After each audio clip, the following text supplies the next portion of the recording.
And let me tell you, this is a message for everybody who's listening globally. Someone will listen to me.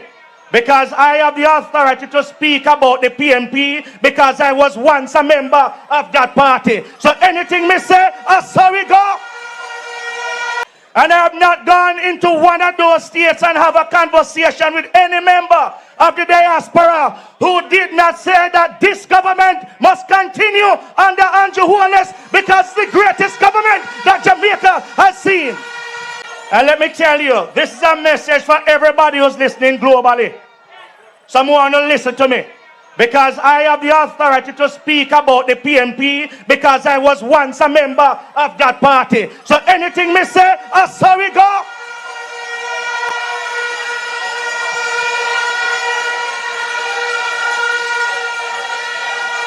You know, I was in the diaspora. I was overseas for a couple of weeks. And I journeyed to 4 states in the US of A. And I have not gone into one of those states and have a conversation with any member of the diaspora who did not say that this government must continue under Andrew Holness because the greatest government that Jamaica has seen. Then if foreigner can stay so far and see it, then who are us in Jamaica to say otherwise? Don't believe the lies. Don't believe the samphires. These people want power any way, shape, or form. But it now go so. You can fool some people sometime, but you can't fool the people all the time. By virtue of the amount of green shirt you wear.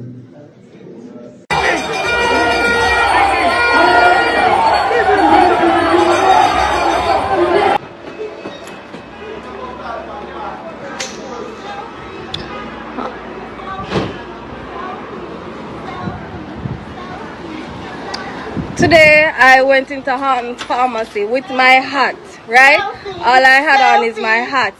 And this lady, not even the father, she the daughter of the business, run me out and push me out of the establishment, say Horton Pharmacy is a JLP establishment. Hello everyone and welcome back to our channel, and today I'll be discussing about a truly fiery parliamentary address delivered by Robert Miller, the Member of Parliament for South East St. Catherine. And before we begin, I'd like to clearly state that this video is intended purely for educational purposes only, and I do not take any sides in any political debate, nor do I endorse any particular viewpoint or party. And my main aim is to provide an objective analysis of public statements for learning and informational purposes only. And all credits for the speeches and information presented goes to the original creators and speakers, specifically Robert Miller, the MP, and those cited in various news outlets. So this powerful speech recorded in the mid-June of 2025 has certainly set the political world ablaze, sparking significant debate and discussions across Jamaica. And in his address, MP Miller levied serious charges against the opposition leader Mark Golding, accusing him of dividing loyalties, and he also issued a stunning 72-hour ultimatum to Mr. Golding, demanding a clear stance on his allegiances. And furthermore, Miller painted a stark picture of corruption within Jamaican institutions, describing it as a devastating virus attacking our immune system. These strong words have resonated widely, creating ripples throughout the political landscape. And over the next few minutes, I will meticulously break down the key moments and arguments from Miller's speech. I'll analyze his bold demands for Mr. Golding to unequivocally renounce his British citizenship, and a point that has garnered considerable attention. I'll also examine Miller's assertion that the opposition under Golding lacks a unified and coherent plan for the country's future. Perhaps most dramatically, I'll explore his powerful analogy comparing the pervasive issue of graft to a destructive disease that is slowly but surely eating away at the very foundational systems of Jamaica. More importantly, I'd like to pull back the curtain to understand the underlying motives and strategic intentions behind his explosive rhetoric. This is especially crucial now as Jamaica is heading into the vital 2025 general election, and it is a period where every political statement carries significant weight and consequence. And however, MP Miller's speech was not solely focused on the critique and challenge. He also skillfully pivoted to showcase what he presented as the Jamaica Labour Party's significant development wins within his own St. Catherine constituency. And he highlighted tangible improvements such as newly resurfaced roads, upgraded water infrastructure, and the installation of new street wiring. Additionally, he spoke about the introduction of community Wi-Fi, the revival of bus routes, and a reported positive trend in the reduction of violent deaths within the area. This approach is a classic example of political storytelling where a speaker presents their party's achievements as a clear contrast to the perceived shortcomings of the opposition, essentially arguing in quotes, and I quote this, that here is what we've done and here is why they haven't. So please guys, stay tuned, come with me as I meticulously analyze Miller's direct attacks, carefully inspect the validity and impact of the achievements he highlighted, and ultimately evaluate what all of this means for the broader political battle currently unfolding between the Jamaica Labour Party, or JLP, and the People's National Party, or PNP. Let's jump right in, and I'll be back with my further analysis. And let me tell you, this is a message for everybody who's listening globally. Someone will listen to me, because I have the authority to speak about the PNP, because I was once a member of that party. So anything me say, I saw we go.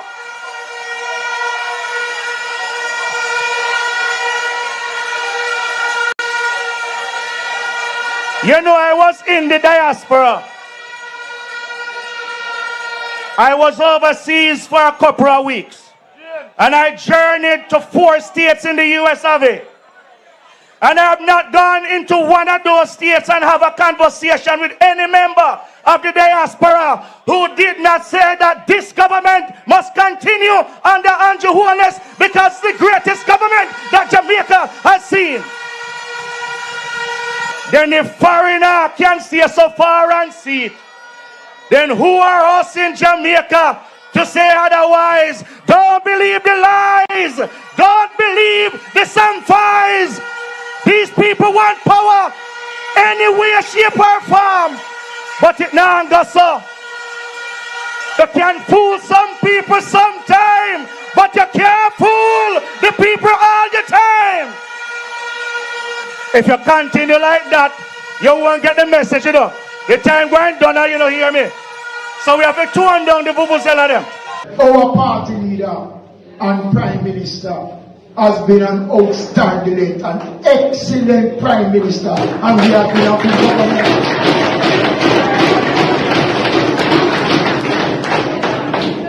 I am not saying that everything that we do is the way that a lot of people want.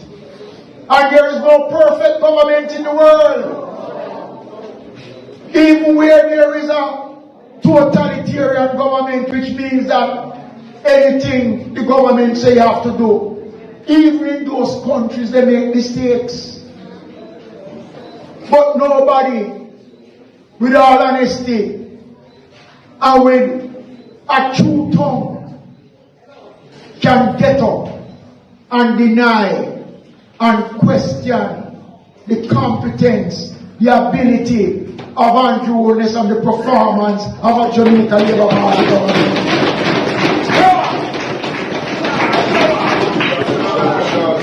But I want you tonight to understand me. They're not interested in coming to the country with facts. They have an orchestrated attempt to discredit, to malign and destroy the name and the credibility of Dr. Andrew Holness. Yes. They threw everything at him. All the toilet bowl and the kitchen sink. Them threw at Dr. Holness. And he has been standing firm and tall in the face of adversity. Where people say all sorts of things about him. And the PNP lacks vision, they lack substance, they don't have no credibility. So what they're trying to do is to devalue. How can the PNP talk about corruption and credibility? When a certain one of them members get up in the Senate and lie in the House of Parliament about a contract with a contractor in Manchester, that the work stopped because the contractor can't get paid. Him said the contractor can't get paid because there's no money to pay the contractor. And everybody said, oh my God, what is happening? But God not sleeping. The contractor who declares that he was a member of the People's National Party and is then driving out, he came and said, I lied them and tell no go so. Him said the work has been put on hold because we are awaiting certain materials that we have to bring in, and there is no money going on the contract. But yet the same man, with him straight face, never found it fit to go back into the chambers and apologize. Business as usual, and they move on. And they're in Whole Harbour today talking about Dr. Holness, talking about corruption. You know, I believe that persons who are dishonest, who lie to the country, should never consider themselves in office. Man like them who is when you box them in a corner, they will tell you, okay, I have 5 passports and I travel on this and travel on that. Up until today, they're running from the truth because they can't come and say to the Take up for Grangeville for organizing this event. Mr. Owen James from the Legal Division and Dr. Ian Myles. Yeah, not to write a prescription though, be careful. Number one, I'd like us to talk about the ultimatum and national loyalty that Miller opens his address with an absolute bombshell, a statement designed to capture immediate attention and provoke a stronger reaction. You know, saying this, and I quote, 72 hours to prove you've renounced British citizenship and that you love Jamaica, end of quote. This is not merely a policy debate.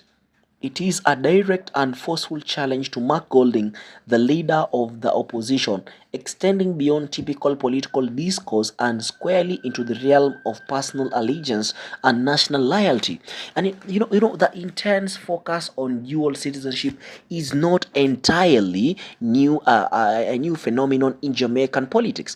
In fact, Mr. Golding has faced similar criticism dating back to mid 2024, when he publicly confirmed that he indeed held UK citizenship through his father. And this information was widely reported by reputable news outlets such as Jamaica Loop News and Jamaica Observer. Subsequently, Mr. Golding announced his intention to renounce his British citizenship, stating that this action would, and I quote, take the issue off the table, end of quote, as reported. However, MP Miller's recent ultimatum strongly suggests that this issue remains a lingering political vulnerability for the opposition leader, indicating that the matter is far from settled in the public's perception.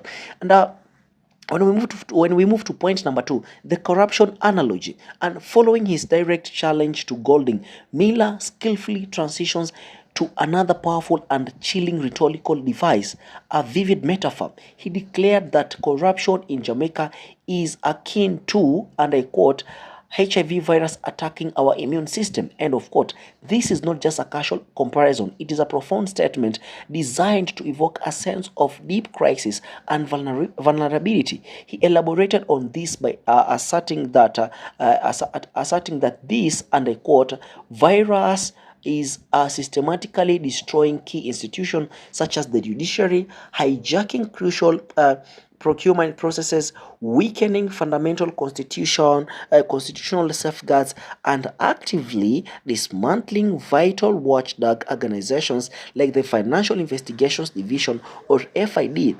This is not merely hyperbolic rhetoric. It taps directly into deep-rooted public concerns about the lack of transparency and accountability within governmental systems. To underscore his point, Miller cited a truly egregious examples of what he described as a gorged purchase, a drill that was supposedly acquired for an outstanding $31 million when its actual cost will have been approximately $4 million. This represents an astronomical 675% markup, serving a vivid and concrete example of potential abuse and illicit enrichment, making his abstract analogy much more tangible and impactful for the audience. And when we talk about Miller attacking the opposition, you see that MP Miller certainly didn't hold back his criticism of both Mark Golding and Alfred Dawes, a figure associated with the opposition. He deliberately portrayed Dawes' presence as a mere political theater, asserting that he has no firm or genuine local base within the Portmore constituency, and his engagement amounts to simply talk. This is a clear attempt to undermine Dawes' credibility and connection to the local populace. Furthermore, Miller explicitly accused the People's National Party, PNP, under the leadership of Mark Golding of being utterly, and I quote, paralyzed, disunited, and without a plan, end of quote. This tactic is a classic and a frequently employed political strategy. You know what? Demoralize your opponent by highlighting their perceived weaknesses, internal divisions, and lack of direction, all while simultaneously elevating your own party's cause and presenting it as the only viable and coherent alternative. And let us talk about credibility check and public reaction. And the question then arises here: how are these powerful statements and accusations landing with the Jamaican public? To assess this, it's helpful to consider recent electoral performance and polling data from the 2024 local elections reveals a very narrow split between the two major parties. The Jamaican Labour Party currently holds 7 municipal corporations, while the People's National Party holds 6, as it was detailed on some of these news outlets. This indicates a closely contested political landscape where every speech and accusation can sway public opinion. Reaction to Miller's speech online has been notably mixed. Some commentators and members of the public have openly praised Miller's perceived boldness and directness, appreciating his willingness to confront challenging issues head-on.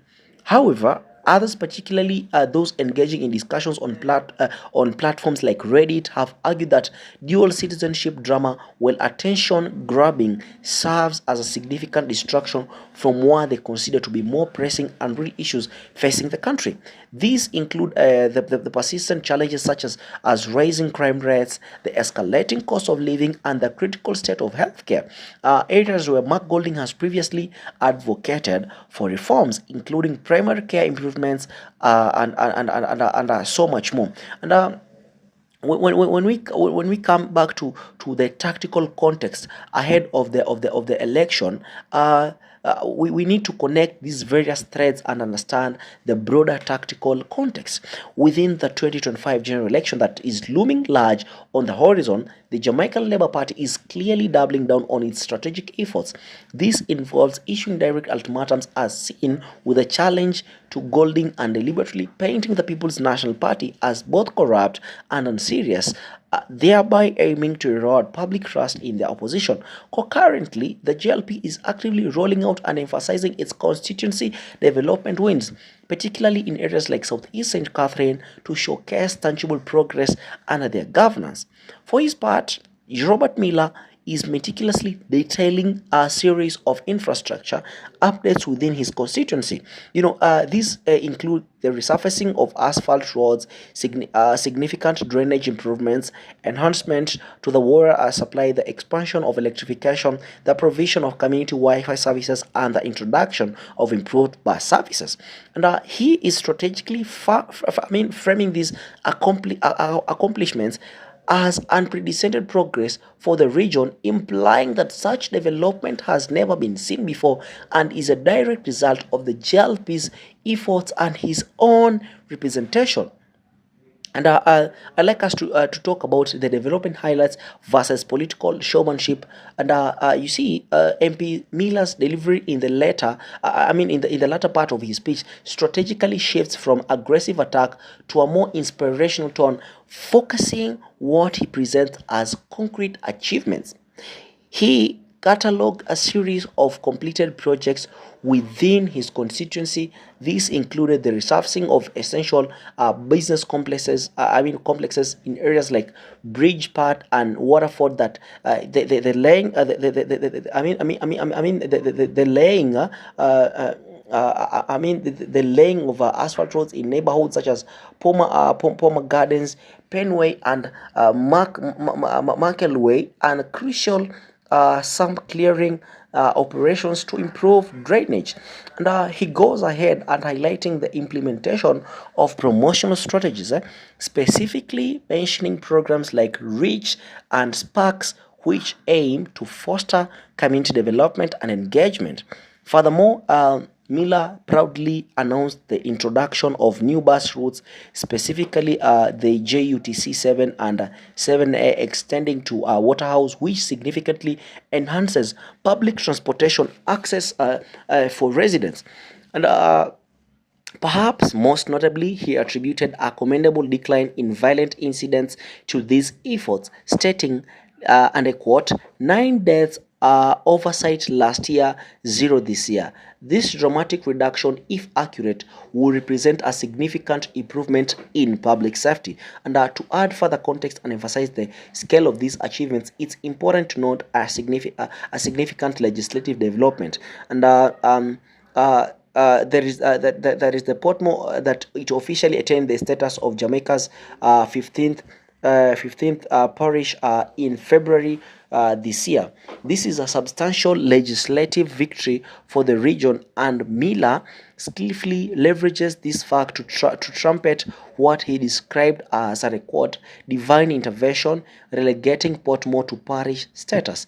And this statement, subtly yet effectively underscores the Jamaica Labour Party's political capital and influence in bringing about such a monumental change for the area, further reinforcing his narrative of progress and effective governance.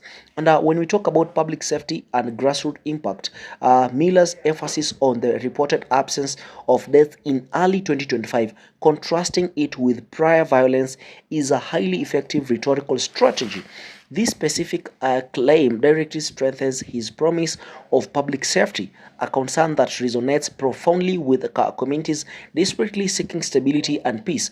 And While infrastructure improvements are undeniably important for economic development and quality of life, their impact can often be muted if residents do not feel safe in their own homes and neighborhoods. And Miller goes ahead demonstrating that attitude political acumen by weaving together both tangible infrastructure gains and the crucial improvement in public safety.